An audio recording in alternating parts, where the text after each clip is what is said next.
That has Air Canada scaling down a list of summer destinations.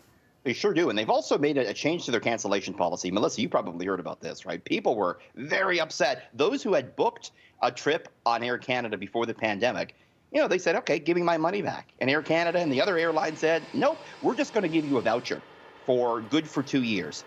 That upset people. We saw petitions, thousands of signatures saying, hey, we want our money back before Air Canada gets any taxpayer dollars. Well, Air Canada today did change its cancellation policy. No, they're not offering any cash back.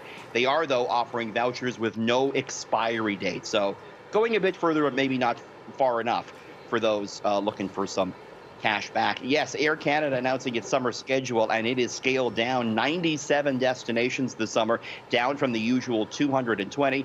The airline says it will restart some of its big U.S. routes in the coming weeks, but I don't know, Melissa, maybe not too many people eager to get on an airplane right now. Yeah, I bet. And Lululemon is getting set to reopen its stores, but the company is also making a major policy change. I want to get your take on this. This is a story. I tweeted it out, and everyone has an opinion on it. Lululemon says they're not going to take cash anymore, Melissa. What do you think? I'm okay with that because I typically don't carry cash to begin with. Cards Me just too. seem I a think little this easier. is a generational divide. Although I will say, I think it's important that retailers still give you the option. But Lululemon says for 30 days after it reopens, it's only going to take plastic or Apple Pay and what have you. Believe it or not, this is legal. There is no law in Canada that requires businesses to accept banknotes or coins. The Bank of Canada says it is up to the seller to determine the method of pay. If you have an issue with that, you should write your MP, I suppose. There are cities and states in the U.S. that have passed laws requiring businesses to accept cash. We don't have that here, and I don't know. We might see more businesses go this route, I think, Melissa. Yeah, most definitely. So Lululemon is going cashless, but Richard, you're looking at a new study that claims our debit and credit cards are also full of germs.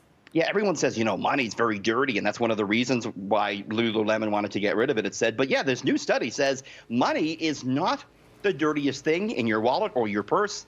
It's your debit and credit cards, Melissa. They have more bacteria than banknotes, more bacteria than coins, would you believe, according to this new study. And it comes as a bit of a surprise because, cash is passed around, people touch it, it goes all over the place. But debit and credit card usage, experts say, has now caught up to cash, and we're always touching our cards and handling them and tapping them and putting them in the machines, and therefore they got more bacteria. So it's good practice, I guess, Melissa, to always wash your hands after you handle money or even plastic. Melissa, you and I are back just a little bit after 6:30. I got a really cool story about a new product from Crayola, the crayon guys, and it just might color you impressed. We'll talk